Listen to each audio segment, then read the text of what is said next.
Let's break this down. Because this is where most SaaS teams run into problems. Execution doesn't slow down randomly. It slows down because the way work flows isn't designed to scale. And once that happens, everything starts to feel harder. Many B2B SaaS founders overlook execution bottlenecks until everything slows down. At first, with a small team, you feel close to the action, quickly solving problems. But as your SaaS grows, everything starts to change. As execution becomes slower and decisions take longer, you start to notice bottlenecks.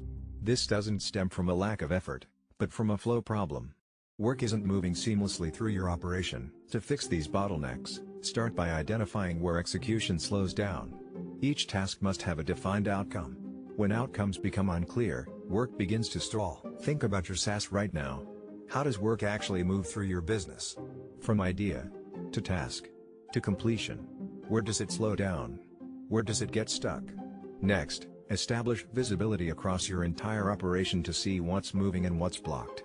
Ownership is crucial. Every task needs a clear owner, preventing stalls and ensuring accountability. Finally, implementation consistency is key. Execution shouldn't depend on constant oversight, they should be part of your system. When these elements are established, bottlenecks become visible. This is the part most founders miss. Bottlenecks are not always visible. They show up as delays, confusion, and constant follow-ups. When bottlenecks are visible, they can be fixed. As your team works faster with less confusion, alignment improves, and scaling your SaaS becomes easier. And this is why systems matter. To dive deeper into how to successfully scale your SaaS with systems, structure, and clarity,